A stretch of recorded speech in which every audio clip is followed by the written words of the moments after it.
My name is Sarah May Rovitz, and I'm one of the student planners on the Oregon Brain Tank. On behalf of University Housing, I welcome you to this evening's Community Conversations panel titled Remember the Holocaust. The Community Conversations series is a living learning initiative of University Housing produced by the Oregon Brain Tank and undergraduate academic group in the residence halls. The Oregon Brain Tank meets on Tuesdays at 12:30 in the LLC Ducks Bistro conference room. And we would love to have you join our group or simply stop by and suggest a topic. And if you're interested in more information or updates on future events, there are sign-up sheets at the table over there that we encourage you to put your name down. At this point, I want to acknowledge our co-sponsors, the Robert D. Clark Honors College, the University of Oregon Humanities Center, Undergraduate Studies, and the UO Libraries, who have collaborated with the University Housing for the past 8 years to make this series possible. The event tonight will conclude at 8:30, and as there will be a question and answer session at the end, we ask that you please hold your questions until that time. Yom HaShoah, the Holocaust Day.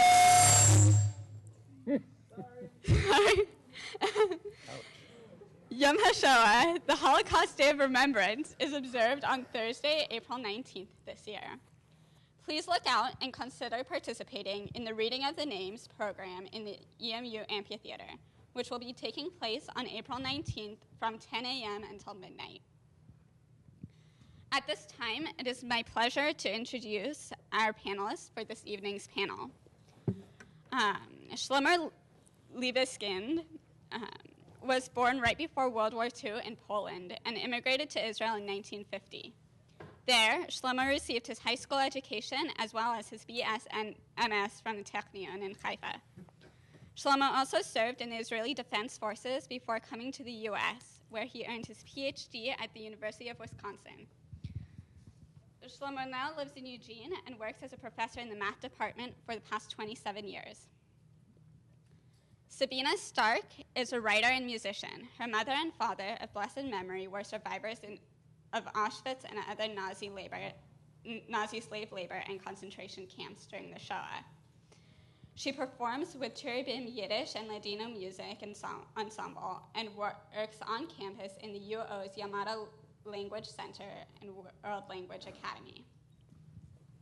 Dan Bryant is a native Oregonian who has lived across the country and in Europe before coming to Eugene in 1991 as a senior minister for the First Christian Church, Disciples of Christ in Eugene. Prior to that, he's served churches in California, Oklahoma, Indiana, and Germany. He attended Northwest Christian College and the University of Oregon and was awarded the Doctor of Ministry from the School of Theology at Claremont in 1984. He is active in the local interfaith community and helped to establish the Progressive Clergy Association and the Lane Institute of Faith and Education. He has received the Ecumenist of the Year Award from Ecumenical Ministries of Oregon, the Humanitarian of the Year Award from the Jewish Federation of Lane County, the Murnane Social Justice Award from Catholic Community Services, the Faith in Action Award from the United Way of Lane County, the Martin Luther King Jr. Leadership Award from the Eugene Human Rights Commission, and the Turtle Award from the City Club of Eugene. Currently, he serves on the board of Planned Parenthood of Southwest Oregon. His wife, Judy, is a business manager for Bring Recycling.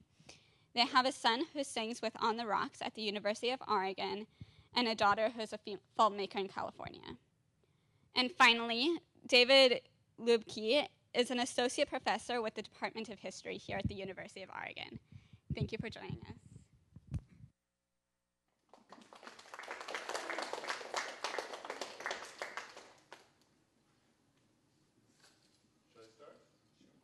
Okay.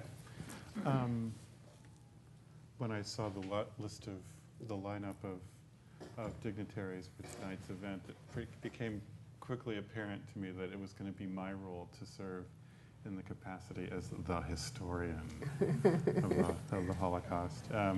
That's my role, I guess, and as you all know, we're supposed to be professional, and we're supposed to be dispassionate, and we're supposed to be objective in whatever it is that we study, including the Holocaust. And as you can imagine, those of us who work on that material have a rather difficult task before us to try to be all of those things in the face of such horrors. You may as well know what my purchase on all this material is, on this subject matter. From 1989 to 1993, I was part of the staff of the permanent exhibition at the United States Holocaust Memorial Museum in Washington, D.C. That is part of the group of people that put together the permanent exhibition, the text, the images, the artifacts, all of that sort of stuff. And it was quite an amazing experience, I have to tell you. I mean, I was right out of graduate school, completely green, and thrown into this challenge of commemoration on really quite an epic scale. That was 20 years ago, and 20 years ago, the opening was about a year away. And I can tell you it was a sheer frenzy. We didn't know whether we were going to be able to open on time and so forth. Things were really moving at a breakneck speed back then. Then, as now, my role was to kind of serve as the professional historian and to kind of mediate between history and memory. In thinking about how I would set up my comments today, I thought what I'd do is take my cues from a message that Sarah sent about the topic for tonight, which listed three things: what it means to remember, how we remember, and then also what remembrance will look like in the future when we can no longer benefit from first-person testimony. That's a quote from Sarah's note to us all. At the Holocaust Museum, the crucial distinction in some ways was between history and memory. We very deliberately went about putting the museum together to have as flat a narrative as we possibly could, to drain it of emotion as much as we could, for the very deliberate reason that we wanted the museum goers to have the freedom to respond on their own terms to the information that we were handing them. So you'll search far and wide for an adjective, for example, in the museum text. There just aren't any. And it's very much for that reason. To put it another way, the museum was trying to give history and leaving the commemoration to the museum visitors. Along the same lines, I think what I'd like to do is sort of stick to history and what I have to say and leave the questions of what it means to remember, how we remember, and so forth to others who are much better qualified to talk about those things than I am. Along those lines, and in answer to the third of Sarah's question, just two observations, and I'll be brief about both of them. The question, to reiterate, is what will remembrance look like in the future when we can no longer benefit from first-person testimony? One answer is, and forgive me if this sounds grim, but in some respects, nothing will change.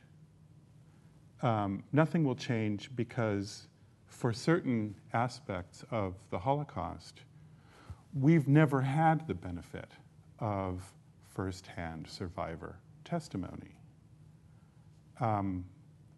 Consider, for example, that the killing centers of Operation Reinhardt, as it was called, that was its official designation, in Poland,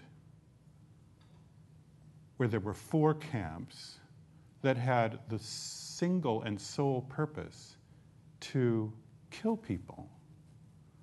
These were the camps Treblinka, Sobibor, Belzec, Chełmno. In these 4 places, survival, except under the most extraordinary circumstances, simply was not possible.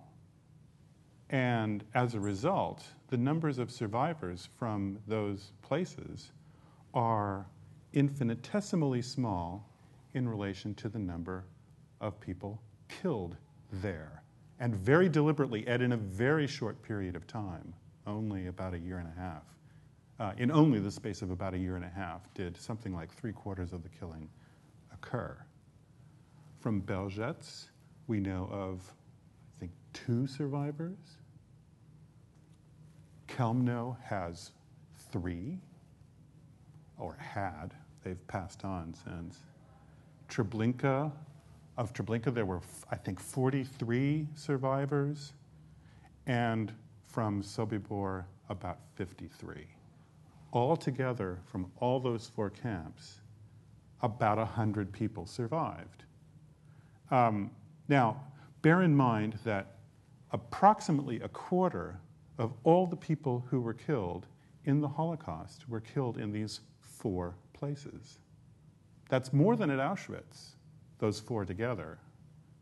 And yet very, very few survivor testimonies survive. There are a few exceptions, and I brought some along just to let you know about them in case you're interested. One of them is From the Ashes of Sobibor by Thomas Blatt.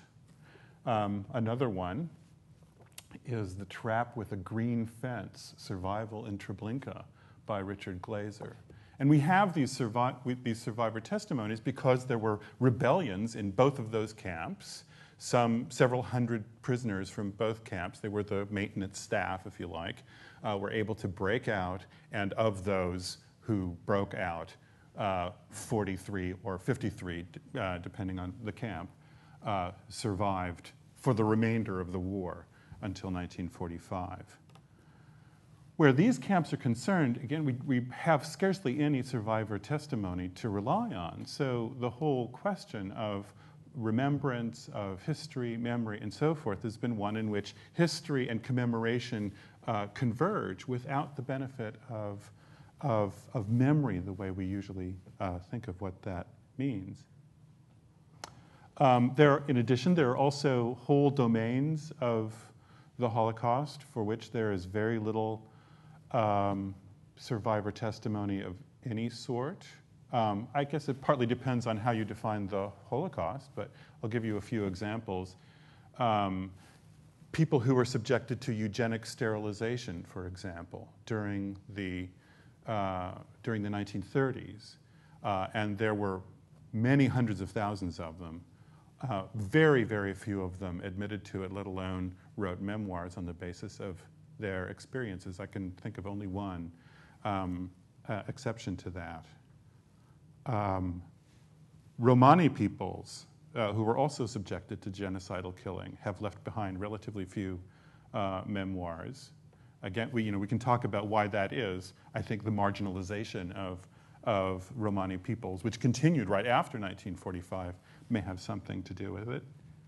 There are many other domains as well. I guess to reiterate my central point, we'll be confronting the same sets of challenges in relation to memory and history that we've always confronted in these areas. The second point that I wanted to make, though, is this. And it is that survivor testimony, I think, is going to come into its own in the next decades.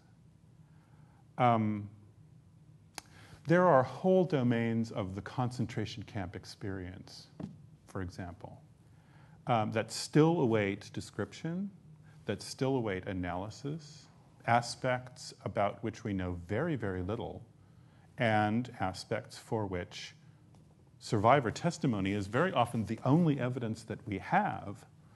Now, of course, we all know that Auschwitz and Dachau, Buchenwald, some of the better known camps are very, very well documented, very, very thoroughly studied, and so forth. But there are many that aren't so well studied. The concentration camp of Flossenbürg in the Bohemian forest between Bavaria and what is today the Czech Republic. Very little information on that. It was a massive camp with a huge network of satellite camps attached to it, and so forth. A few weeks ago, there was a marvelous exhibition at Temple Beth Israel on letters to Salah. Perhaps some of you saw that. It was there from March 2nd to the 29th, and it consisted of displays surrounding letters that were sent to a woman named Salah, who had been a prisoner in a camp in the Sudetenland, sort of the border zone between the Czech lands and Saxony in Germany through most of the Holocaust years. And her daughter, Anne Kirshner, gave a talk. It was very moving. And as I was listening to her speak, it struck me, again, I guess as a historian, that she didn't mention the context of her own mother's confinement. Salah, as I was able to piece together from what she was saying, had been a slave laborer for an outfit called the Schmelt Organization. The Schmelt Organization existed from October 1940 to mid-1943, and it was a business that took advantage of the availability of slave labor supplied by the SS to do public works projects on behalf of the Nazi regime. In this case, the construction of interstate highways, the Autobahn, running through Silesia. And sure enough, there was Salah, Anne Kirshner's mother, working for this organization. The thing is, we know almost nothing about the Schmelt organization, as big and as destructive as it was. Some 50,000 people were enslaved by it. Almost everything that we know about it comes from the testimony of people like Salah and the documentation that they somehow managed to preserve. And the reason is simple. The Schmelt organization's documents were destroyed at the end of the war. I could go on about, give other examples of areas where we still have a great deal to learn from the survivor testimony that's been accumulated over the last decades. I guess the point that I really want to emphasize most is that there is a tremendous amount of material that has been collected, testimony from survivors in all kinds of settings, scattered about the country, but increasingly accessible. And now is the time when I think, if the question is how will we remember in the future, well, I think now's the time when students such as yourselves will take hold of this information and teach us all about things that we don't really understand that well.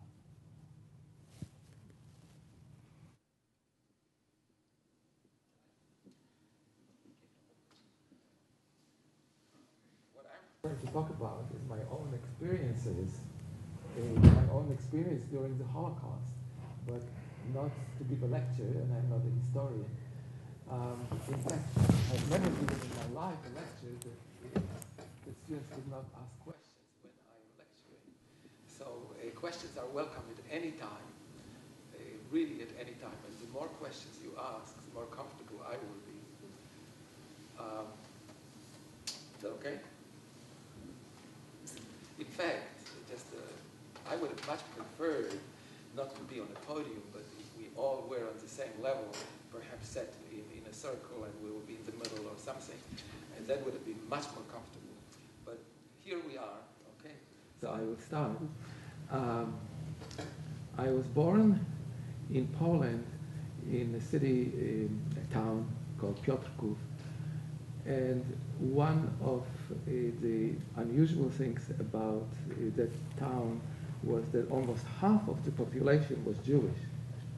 Right now, I think there are 4 Jews maybe, and a few, maybe less. I have some relatives there who are half Jews and half Christians. So I was born 2 years before the war started, and I don't have exactly the memories of year first and second. Something wrong? Oh, it's not on, I don't think. But maybe people can hear me anyway. It's for the recording. Oh, recording, okay.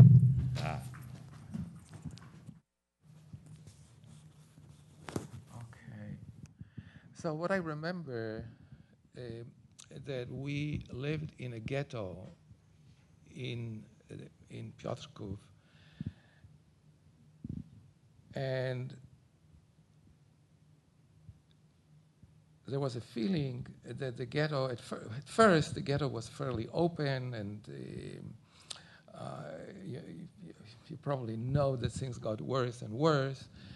And one of my grandfathers, my mother's father, lived in a village only a few miles from the town.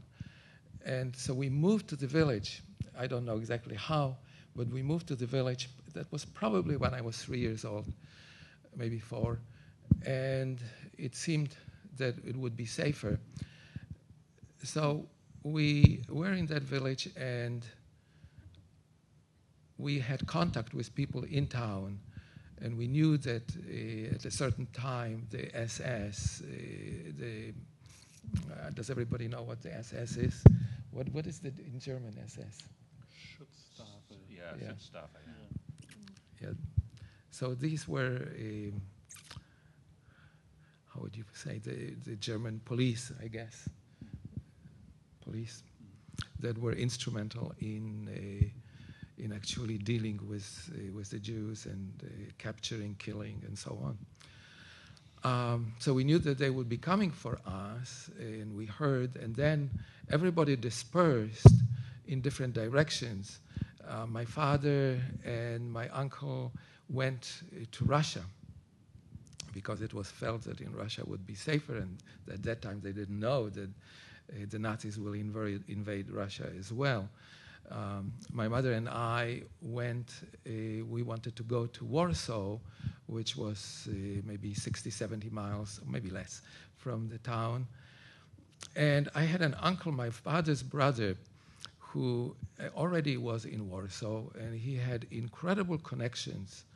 And he was very smart, was able to arrange for false papers to whoever was able to come to Warsaw.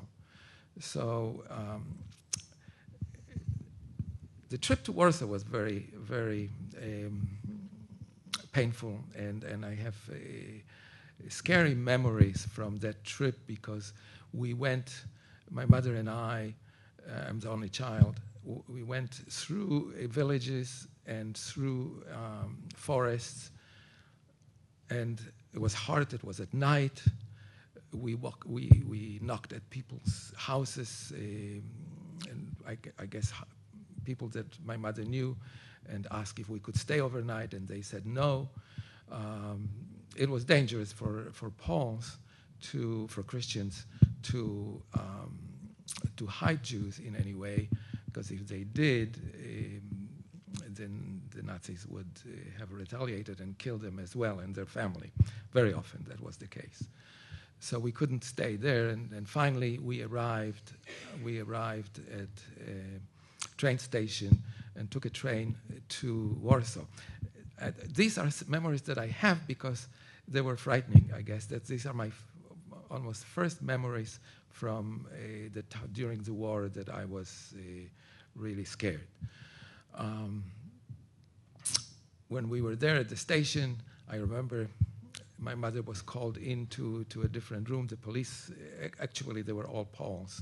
By the way, this is parenthetically, but in Poland is a Catholic nation. There are very few, of course, they were Jews, and there were almost no Protestants, I think, very few. But in Poland, you were either a Pole. When you were a Pole, you were Catholic. If you were a Jew, you were not a Pole. So a Jew will not call himself a Pole. At least they would not. And I find that to some extent, I am not an expert, but I have some cousins who are in Poland who my uncle married a Catholic woman, and they were raised Catholic. So I have some connection with Poland. It seems to me that even now that's the case to some extent. But there are so few Jews in Poland right now. So in any case, the way we survived is we had false papers. We had papers that we were Christian. That was not a simple thing to survive that way, because we were discovered many times. One had to be very careful also, especially if you were a boy or a man in Poland at that time, even now I'm sure, only Jews were circumcised. So that was, one has to be careful. And I think that's the reason that my father and my uncle went to Russia and did not stay in Poland. But they quickly came back from Russia, and my father joined us in Warsaw somehow, because in Russia there was starvation and things were very bad, and they couldn't get very far, and that was not good. So we were most of the war around Warsaw, and we moved many times from one place to another. And to give you some examples how we were discovered, so I probably was 5 years old then, and played with kids, Christian kids, of course. Then there were no Jews around. I mean, it was unusual to have false papers and pretend that you're Christian. But there were other people like that.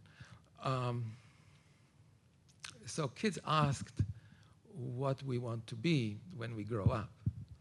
And I knew that our lives depended on money, because we had to bribe Polish police that cooperated with the Nazis, and we had to bribe Germans as well, but especially Poles.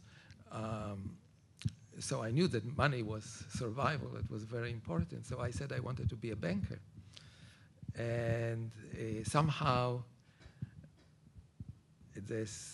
one of the boys told his parents, or the parents asked later on, and the parents came to my parents and said, "You are Jews. There is no Polish boy who will say at that age that he wants to be a banker. No way. Want to be a policeman, a normal child." That was not a normal child. So we had to move. We had to move right that evening. They said, either you move out of this house, or we will tell the Gestapo. That was basically another Nazi outfit, police. And we did move. And we moved many times. I just want to be aware of time. How much time should we have? We have the room until 8:30. I know, but I don't want to monopolize. Probably about another 5 minutes. Or another 5 minutes, so I have to. Yeah. Stop earlier. Okay. So, yeah, there were many cases in which I want to tell you a few, where I was really frightened. We lived in probably 30, 40 different places during the war. And in one place, which was in a suburb, it was kind of a village attached to Warsaw. It was a farm. And suddenly my mother told me to hide, get away out of the house and hide. I think she said to go to the outhouse. And she was extremely frightened. So what happened, the SS brought 3 Jewish women, and my parents were sure that they came for us. they didn't come for us. They took the 3 Jewish women into town, right there near the village, and they shot them on the spot, and they left the bodies there. And that's what we found out later. So there are many cases. What I want to point out is that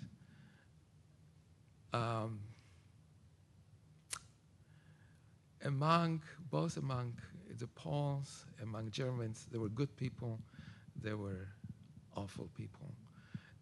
My grandfather and my uncle survived the war by their neighbor in the village putting them in his barn for the entire war.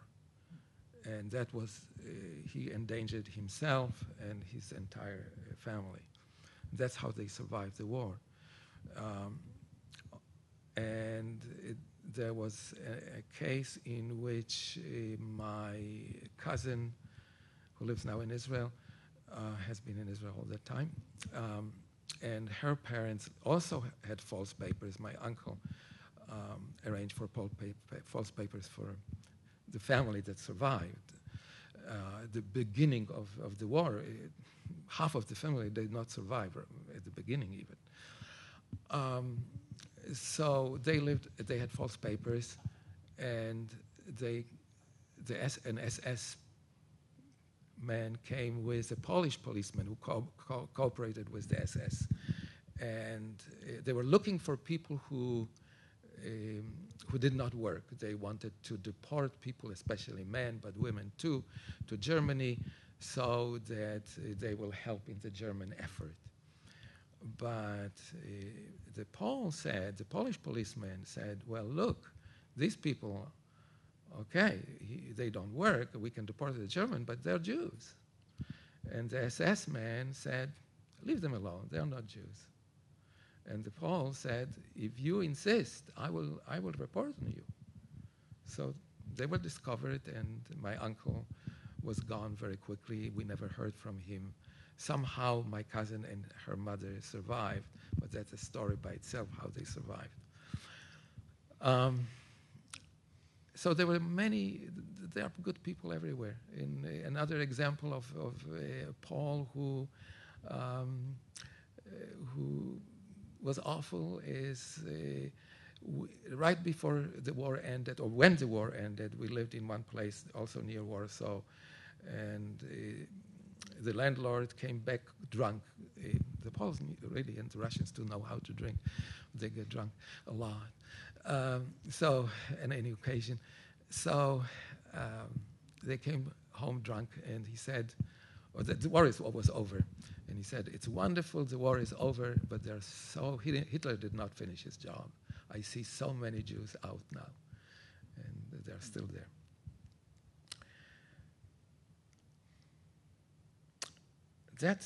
I would like to say one more thing. 10% in Poland, there were 3 million Jews before the war. I understand that 300,000 survived. That's quite a bit, but 10% survived.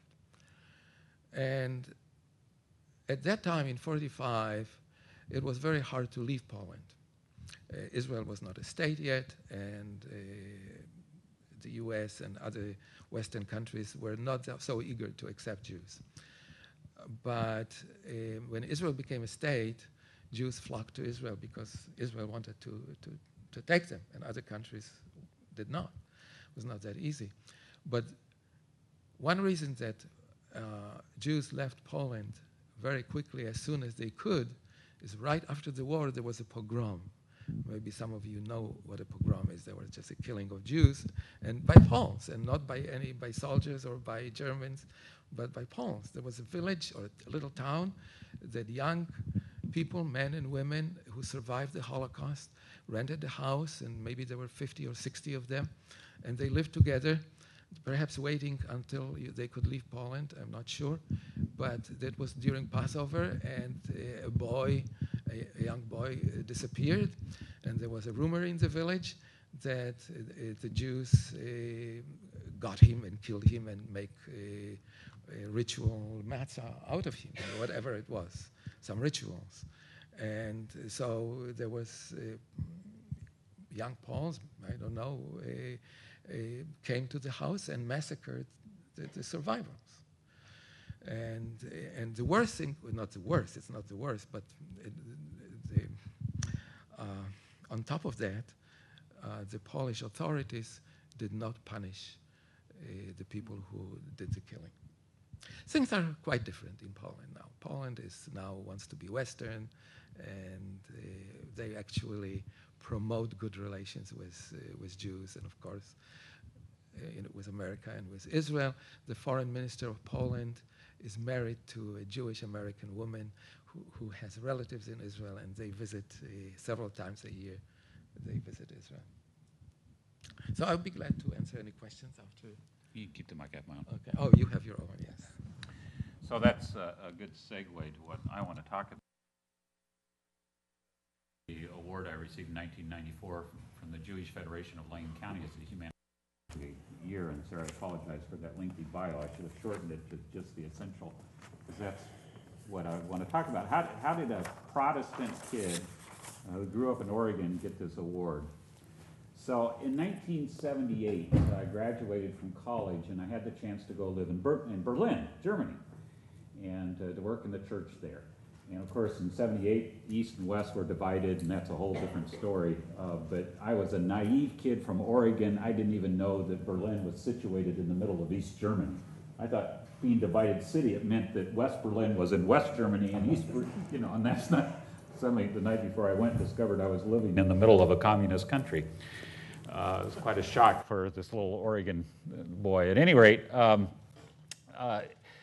after moving there and working in just doing youth work in a Protestant German church for a year and a half, I went to work for a peace organization called Action Reconciliation Service for Peace that was formed after the war by what were called confessing Christians, Christians who opposed the efforts of the Nazis to Nazify the German church. And it wasn't that they were big benefactors trying to protect Jews, not at all. But they were opposed to Hitler's effort to take control of the church in particular. But they recognized that they carried an enormous responsibility for what happened in the war and sought to engage in these signs of reconciliation and in peace by sending young German volunteers to the countries that there were their former enemies: Britain, France, Poland, the United States, and even Israel. And I had the opportunity to go to work for them to train those volunteers going to the English-speaking countries, Britain and the United States. And it just so happened that right when I went to work for the organization, 2 of their volunteers were killed in a terrorist bombing in Israel.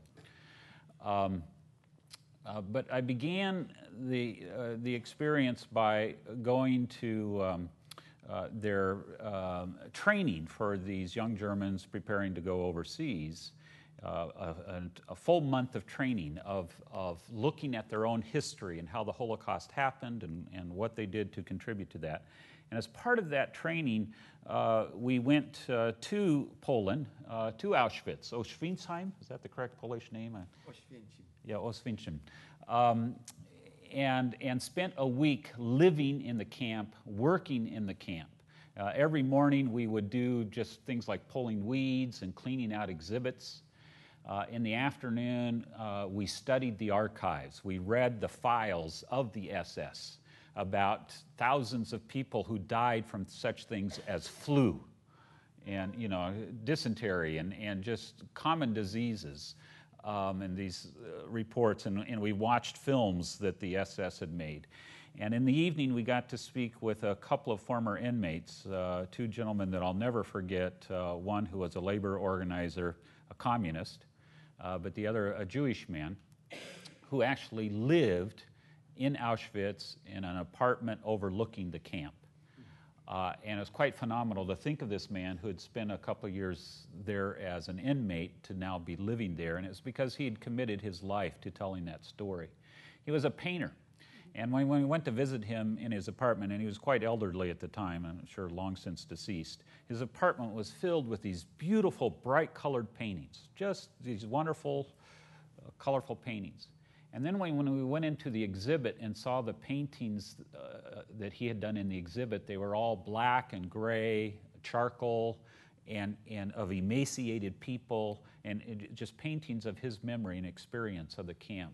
And the contrast between those two was quite phenomenal. And to hear him talk about that experience of what that was like living in the camp. Of course, Auschwitz, and the reason there are so many survivors of Auschwitz is because it was a labor camp. Rather than seeking to exterminate people, they sought to work them to death, literally. I mean, they calculated how much work they could get out of each individual for the least amount of nutrition that they could provide them, and then just literally work them to death. And then after that camp had been open for a year, I don't remember now all the details, they opened up their killing center later, Birkenau, where they built the big gas chambers that the SS tried to destroy when they deserted the camp and are now, you can see, in ruins.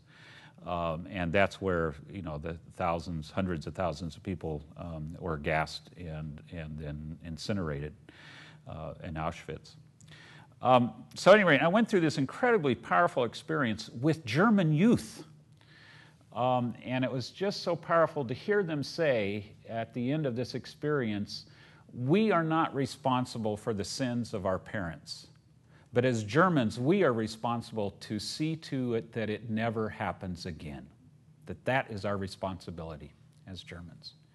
And I brought that back. And I was fresh out of college. I was 23, I think, when I went, 26 when I returned, and went to seminary. And I got into seminary. Now I'm preparing to become a minister in our church. And one of my professors offered a class called Theology After the Holocaust. And I thought, well, that's an easy class because I was just there. I have all this personal experience I can bring to it. You know, I can just write a paper and ace it without any problem. I got into this class and started reading all the Christian history that led up to the Holocaust that I did not know. How every single law passed by the Germans against the Jews had been passed by Christian councils hundreds of years before. Every single one. Living in a ghetto, Christians had long done that. Wearing the gold star, Christians had long before done that. All the discrimination laws, everything. And on top of that, the kind of pogrom that he just mentioned that happened during Passover was a very common experience perpetrated by Christians, especially during Holy Week, because now we're going to get those Jews for what they did to Jesus. They killed Jesus, so now let's go kill a Jew in memory of Jesus. Never mind the fact that the whole point of the sacrifice of Jesus was so that there would never again be another human sacrifice, any sacrifice, right? Christians seem to forget that. And suddenly, in the midst of my preparation for my career as a minister, it suddenly hit me, that lesson of those Germans. I have a responsibility as a Christian to see to it that this never happens again. And that's what makes the story, particularly of the pogrom in Poland, so painful, because that wasn't carried out by the SS, that was carried out by Christians. This is so deeply ingrained in our history and our identity. For so many Christian people, anti-Semitism is just given. Fortunately, after the Holocaust, Christians who think seriously about these things have worked through that and work hard at countering the anti-Semitism that has been inherent in our tradition for so long, including rewriting our liturgies and things that we say, especially during Holy Week. It should never again be said in any Christian service of just reading about the Jews killed Jesus. That is historically wrong, and it is a sin to say it. It is a sin to particularly use any kind of liturgy that even suggests it. The Romans killed Jesus. Let's be clear in that. Or nobody's going around executing Romans for that. But crucifixion was a Roman act, not a Jewish one. And so we have to change that in our participation. So what happened here in 1994? Two skinheads got drunk one night, a couple of weeks before Passover, and thought it would be fun. They were out target shooting outside of Eugene. Thought it would be fun to go shoot up the synagogue. And they drove by the synagogue and riddled it with bullet holes. Fortunately, the synagogue was empty at the time. But you have to appreciate for the tremor that sent through the Jewish community. Here we go again. So I, along with a few others, organized a vigil out in front of the synagogue during Passover. We said, this is our responsibility as Christians to stand up and protect the Jewish community and their house of worship. And so, actually, it was longer than Passover. It was for 10 full nights. We had 30 plus people out in front of the synagogue every night to stand with it. And I'll never forget the one night when our congregation was on duty. This is about 20 different congregations involved in this effort and other community groups. That we were on duty and we're out in front of the synagogue, and this car came by, and this elderly gentleman got out of his car and came up to us, and he said, in a very heavy German accent, said, when I was a child, and this happened to us, no one spoke out. If you had been there in 1933, maybe the Holocaust wouldn't have happened.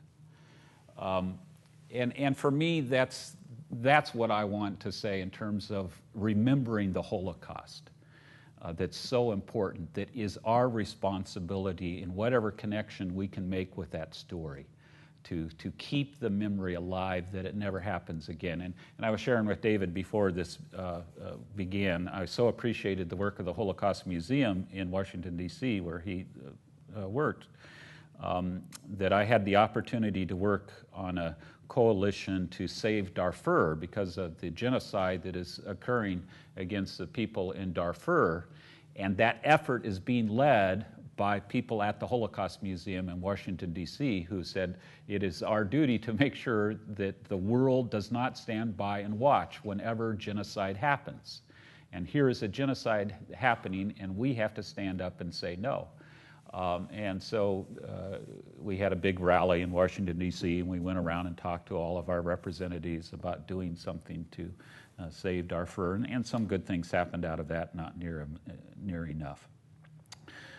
But this is a responsibility that we all share in becoming more aware of our history and the ways in which our country enabled this to happen. One of the great tragic stories is of the ship of refugees of 300, 400 people that tried to flee Germany that came to the United States. What was the name of the ship? St. Louis. Yeah, the St. Louis. Came to the United States, got here, and were refused entry, and were sent back to Germany. This was what, 1939, I think, roughly? 38, 39, yeah. That we refused to save 400 people. That's part of our country's history. That we had opportunities to bomb the rail lines, taking Jews to their death in the death camps. We knew the lines were there. We knew what those incinerators were being used for, but we decided that we only wanted to use those bombs against military targets, and that was not a military target. This is part of our history. It's why it's our responsibility to keep the story alive, to make sure that it never happens again.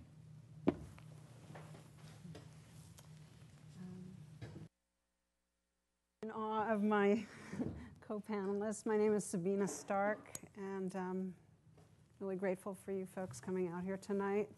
I was asked to speak because I'm a second generation. I kind of grew up in the shadow of the Holocaust, so to speak.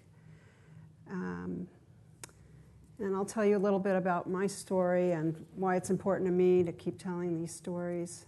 I'm just curious, do any of you have family members who are in the Holocaust? So my parents came here in 1946, and they came from what was then called a displaced persons camp in Germany, where they gathered the remnants of the survivors who were scattered throughout Europe. And before that, my mother had been living in a town in the Ukraine, Podvolochiska, and she was away at nursing school in her early 20s or younger, and the Nazis came through the town, and took many of the males to slave labor camps, like the kind of camps that folks have been talking about. And for the old people and the women and children, they dug trenches and shot everyone point blank. And as I learned in Professor Lubke's class, a lot of times they didn't want to waste bullets on kids, so they just threw them in there live and with their dead parents on top of them. And then, buried everyone. And my mother came back at some point very soon after this had happened, and her mother and her sister Rose, who was, Rosa was 10 years old at the time, were among the thousands that were murdered in that way. She was, of course, traumatized. Her brothers were gone, and her whole family was wiped out. And I don't know a lot of how she survived the war. My mother was very, very traumatized and emotionally damaged by everything that happened during the Holocaust. She frequently had fits, almost nightly, about something that would trigger her a memory. And she was in hiding for most of the war, and then at the very end, she was captured and taken to Auschwitz. And at that time, she had a little girl named Jana, and Jana was probably a toddler, maybe 2 or 3 years old. And as soon as she got to Auschwitz, they took her and murdered her baby. And my mother never forgot that moment. That was kind of the end of her life, and she screamed about it a lot, over and over and over. They burned her, they burned her, they burned her. And I think what people don't understand about these kind of horrors that come out of genocide and war is that the ripple isn't just for that time, but it goes forward out to all the generations that follow and all the surrounding people. Like, for example, there's a wonderful work that's being done by Father Patrick Dubois, he's been writing. He wrote a book called Holocaust by Bullets, and he's been traveling around Europe. I think it's 8 years now going, and he's finding all of these sites where people were killed en masse. And in fact, he's estimating about 1.5 million Jews were murdered this way, and he's surmising that the 6 million number will need to be raised to more like 7.5 to 8 million because of this kind of killing. There were groups of soldiers that were sent out called the Einsatzgruppen that moved from area to area, and they would be, regular guys, and they would get them drunk, and their job was to shoot people, and of all ages. And my father, my mother ended up, she was at the liberation of Auschwitz and ended up in the DP camp near Bremenhaven, which is a port city in Germany. And at some point, either in Auschwitz or at the DP camp, I'm not sure where, because I've heard many different versions of the story, she met my father. My mother was kind of the city girl. My father was the country bumpkin. He came from a little town called Domačevo, which is in Poland. It was Lithuania for a minute. And Domačevo had about 3,000 Jews. And I don't know if you know, the High Holy Days are like the most special days of the year. It's the religious holiday for the Jewish religion. The week of Yom Kippur, they came in and they collected all the Jews. They made a sort of ersatz ghetto from the Catholic Church to about a city block. They put up fencing, and then they kind of tormented people. They asked, they asked them for money and whatever they could get them to give away. Basically, they were buying their lives. They kept demanding more and more and more. And after they had taken everything that the families had, they took them out in groups of 100 and shot them in the woods, and also into a ditch. And so my father's almost entire family was erased that way. He had a son, a little boy who was about 3 years old, and his wife. He was one of 6 or 7 kids. They were all murdered, and his parents and aunts and uncles. And of course, he was also very traumatized. He was in Auschwitz, and from Auschwitz he was sent to Buchenwald. And I was able over the years to do research about my family and found the transport list with my father's name going from Auschwitz to Buchenwald.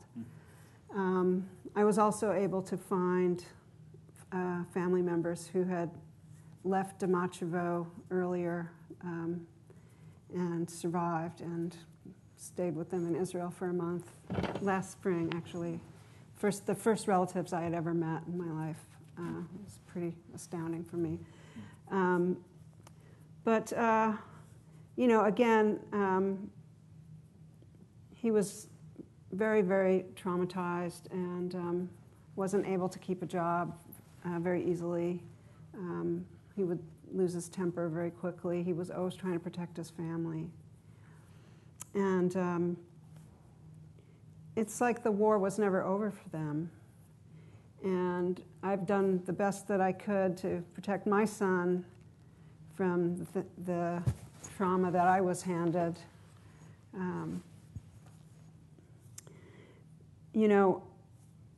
People ask, why do they keep writing books about the Holocaust? Why are we still talking about that stuff? And I remember seeing this. There was a program on TV, I don't know, a year or two ago. Oprah was taking a walk through Auschwitz with Elie Wiesel. And he's a very famous speaker and survivor of Buchenwald. And she was looking at some of those images that I'm sure you've seen where there was miles and miles of hair that they had collected that they were going to send off to factories to be turned into something. I don't know what horrible thing they were going to make out of women's hair, but, and literally millions of shoes and baby clothes and eyeglasses. And Oprah said something like, "Those monsters, how could they have done that?" And Elie Wiesel said, "It's not them, it's us. It's us." I'm not a sadist, but I have to know that the ability to have that much anger, to be swept up into something that terrible, is in all of us. I look at the things that are going on today. For example, in Oregon, there's a fight for immigrant rights. It's going on all over the country. Well, what does that mean? Why are people talking about illegals? There's no such thing as an illegal. We all got here somehow. Are we saying that people from certain countries are less human than people from other certain countries? That's really the questions that we have to ask. And that's why we keep telling these stories. Because in each case, a group of people with too much power decided that some of us were more human than others, that some of us deserved more rights than others, that certain eye color or hair color or skin color or language was more human than another. And, I wish that the statement "never again" was true. With all my heart, would like that to be true. But it'll only be true when we stop hating and we stop you know, in all of the little ways, the jokes that people make that are racist, that are homophobic, all of the ways that people are made to feel like an outsider, that are isolated. You know, that's how a Holocaust happens. And it's confusing because we think we're good people, but then we're in a situation where everybody's doing something. And what does that mean? Do we go along with it, or do we kind of sit back and go, you know, this isn't right. Maybe this isn't right. One of the things that's been really important to me is that, you know, I had the privilege of taking a Holocaust history course with David Lupke, and it kind of started me on a journey that I had been trying to avoid for many years. And I did a lot of reading and research, and I was starting to get really depressed because what the Germans accomplished during the Holocaust was that they really actually almost succeeded in erasing the Jewish people. And what that meant for me personally is that not only did I have no family growing up, but the richness of, you know, of a culture, of the beautiful writings, of the language. I mean, for example, I learned Yiddish before I learned English as a small kid. That's a 1,000-year-old or more language that Jews all over Eastern Europe and other parts of the world spoke. Wherever you went as a Jew, you could speak to another Jew. And the beautiful language Ladino that the Sephardic Jews spoke. There's a tiny little handful of people that still speak that language. And there's a vast poetry and art and literature and music. And so over the last few years, I've been trying to reclaim some of that. And I've been studying Yiddish, and I've been studying the music, and you know, remembering songs that my parents sang when I was a kid, and learning Ladino music, which is incredibly beautiful, beautiful music. So I brought one song that I thought I might share with you all tonight, and it's a song that came out of the Holocaust. I could have brought a love song or anything else, but I thought it was apropos because this week is Holocaust Remembrance Week. This song is called Stille die Nacht, and the poem was written by Hirsch Glick, who was a poet who was murdered in a concentration camp in Estonia, but he wrote many, many beautiful lyrics and poems. And this one was set to music. And I'll tell you what the lyrics mean. The song's in Yiddish. And Stille die Nacht means still the night. Still the night is full of starlight, and the frost burned on the land. Do you still remember how I taught you to hold a revolver in your hand? A girl, a sheepskin and a beret. In her hands she holds a gun. A girl with her face as smooth as velvet keeps watch of the enemy's caravan. This song is about a young girl who's in the partisans, who's one of the people who organized to fight the Nazis. And they were like a guerrilla band. An aim, a shot right on target. Her small pistol reached its mark. An auto filled high with ammunition. Her shot had stopped it in the dark. At dawn, she crept out of the woodland with snowy garlands in her hair, encouraged by her little victory for our future freer heirs.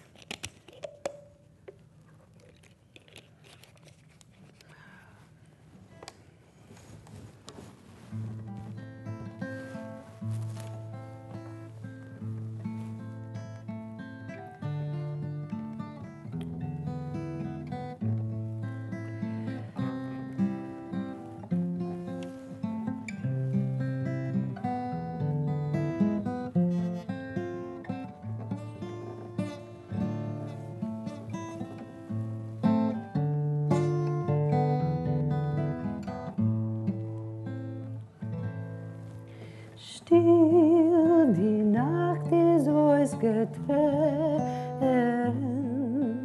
und der Frost hat gebrannt. Sie gedenkt zu, wie ich hab die gelernt. Halt in a Speier in die Hand. Sie gedenkt zu, wie ich dafür gelernt. Halt in a Speier in die Hand. A Moit, a Petzel und a Bere. Halt in Hand fast an a Gun.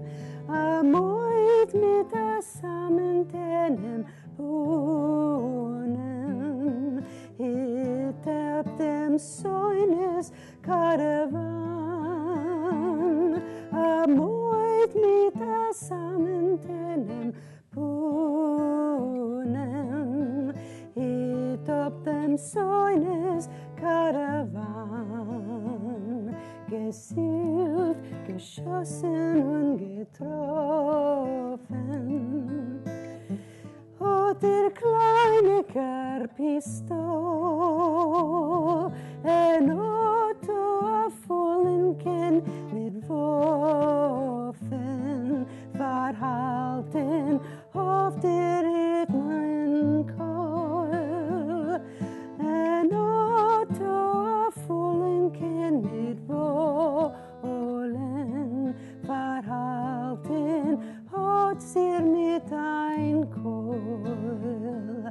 Vertog von Wald ausgekrochen, mit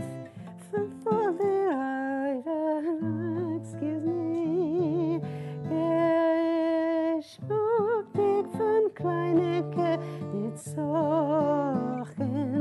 verunzen nahem Dreiertor, gemutig von Kleinenken mit Sochen, verunzer nahem Dreiertor.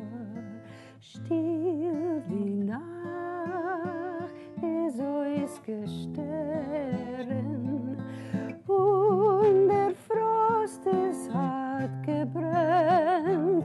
Sie gedenkt zu, wie hart ist der gelernt.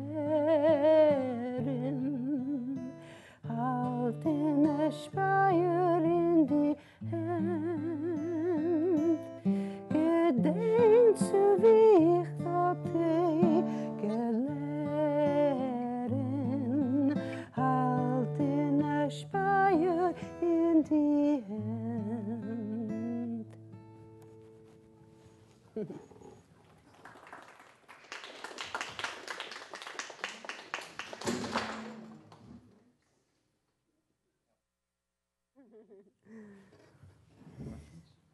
Questions? Does anyone have any questions? I have one. For Shlomo.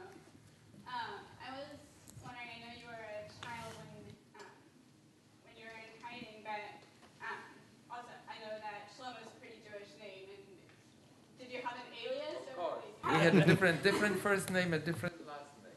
And my parents too. Yeah, we had papers, of course.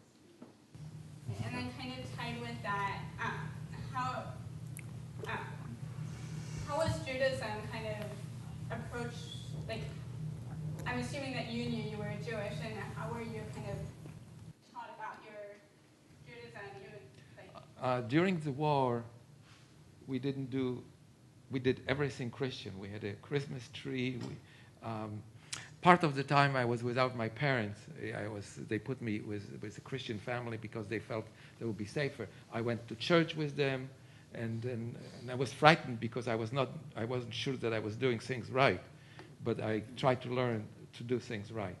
So I knew that we were Jewish and we were supposed to not say that, but I didn't know what it meant. In fact, after the war, suddenly I only knew Polish. And after the war, the people who survived, we came back to the same city that I was born, and we lived all in one big apartment. And everybody spoke Yiddish, and I had no idea what they were talking about. That was so strange to me. And my grandfather wanted to take me to the synagogue, and it was so alien, and I didn't want to go. So here's the irony of that. A child is saved, but in the process, all things Jewish nearly removed. Yeah. And so the goal of the Nazis to make the world Judenfrei, free of Jews, is accomplished by just another means. Yeah, but not quite. Not quite. Fortunately, you survived. And you were able to. And I went to Israel, and in Right, Israel and I got recovered my it. identity. Yes. But almost. I mean, and so you have to ask the question, is that not in the end almost the same result? We've gotten rid of the Jews, if not literally, then philosophically, religiously, and is almost, the equivalent morally, is just as reprehensible to try to do it by that means, There were many hidden children and families during the war. And just as Sabina's childhood was born of trauma and traumatized her, the children in hiding, especially children who were separated from their parents and then reunited later, the trauma was huge.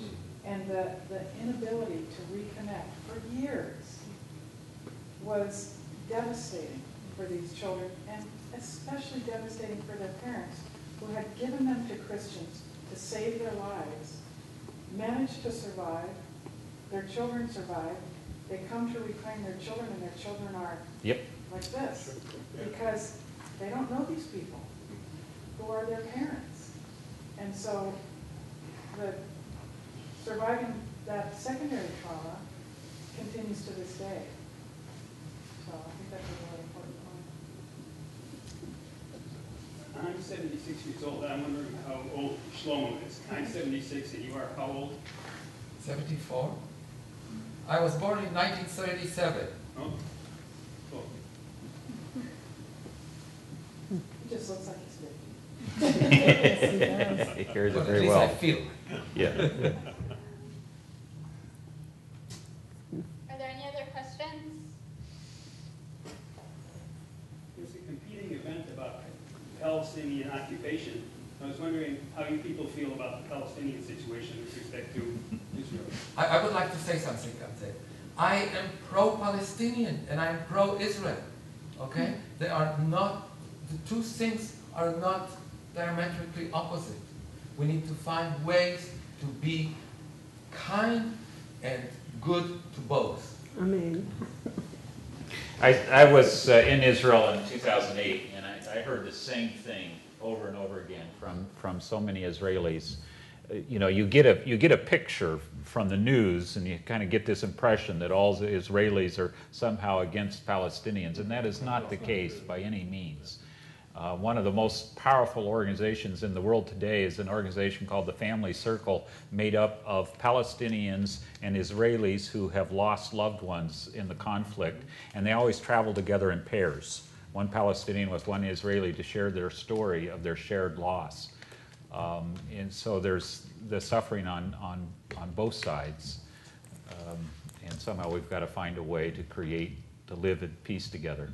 And there's some wonderful examples of that happening. There's a wonderful community in Israel of Palestinians and Jews and Christians all living and working side by side, demonstrating that it's very possible if we could get the politicians out of the way. And we have first-hand experience with politicians in this country. Yeah. Okay? Yeah. We have first-hand experience with politicians in this country. So we know what politicians are capable of, here and in Israel, and among Palestinians.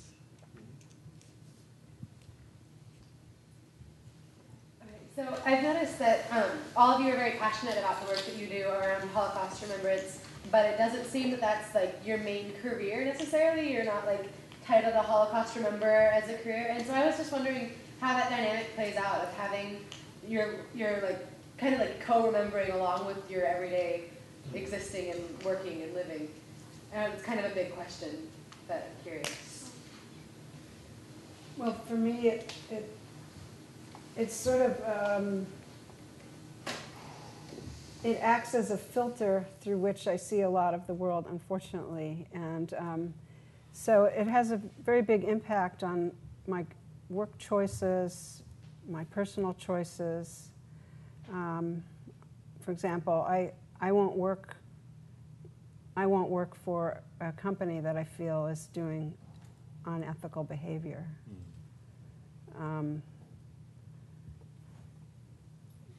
I examine the ethics of any act I take to the degree that I can.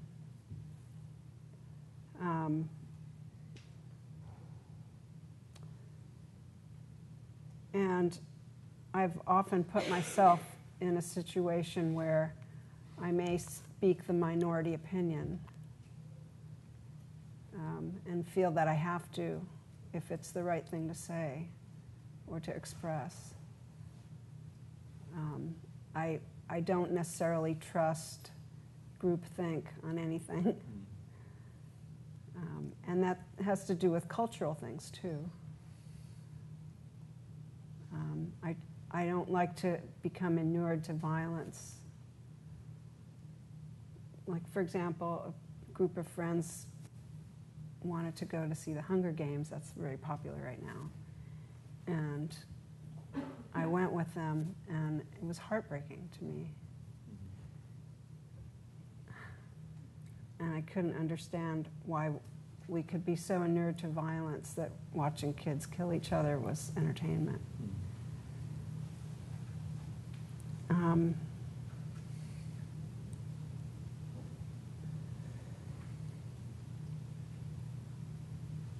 I hold myself to pretty strong standards.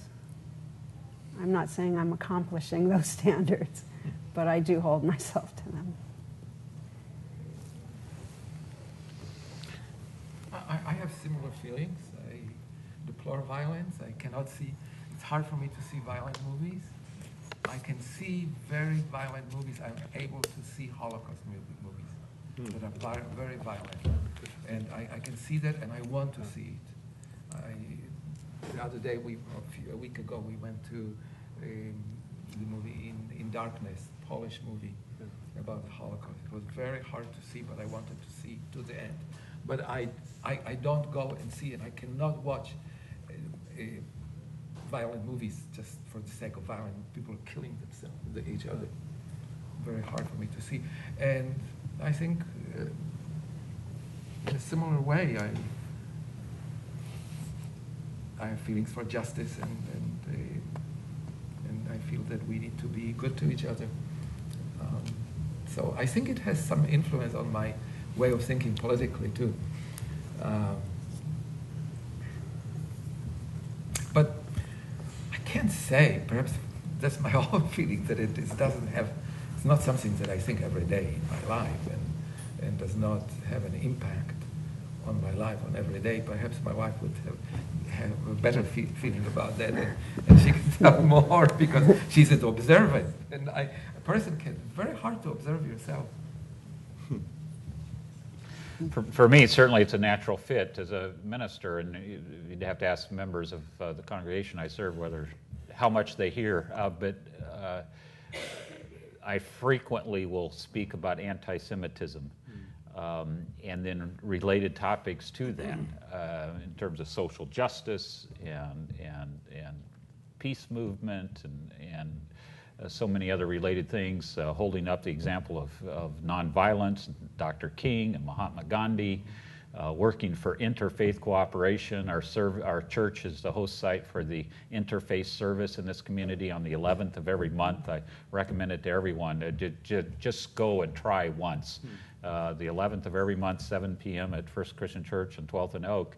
and to experience an interfaith community. It's really quite phenomenal to see Buddhists and Christians and Hindus and Muslims and Wiccans.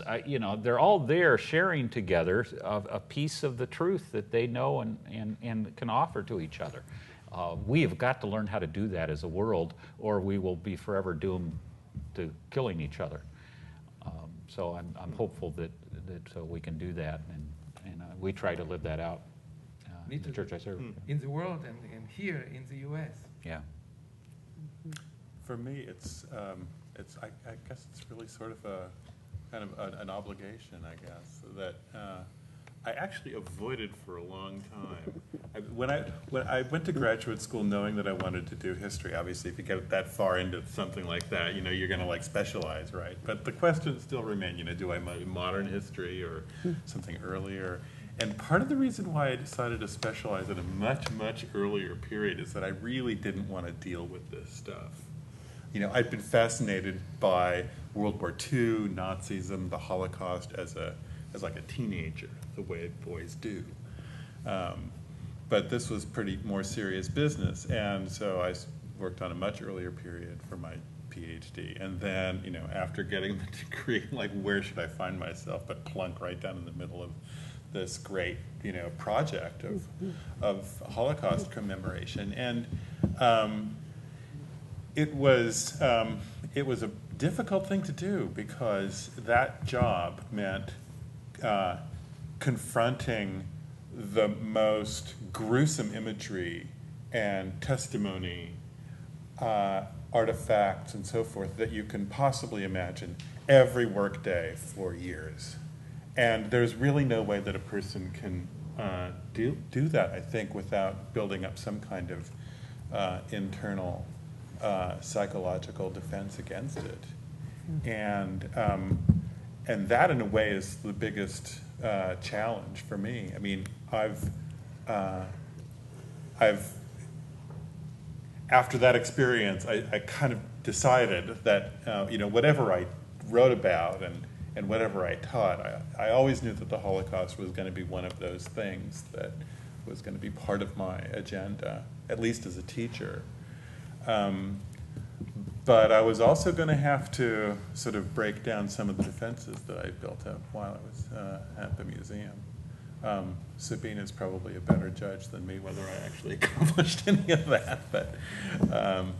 But yeah, so that's sort of where it fits with me.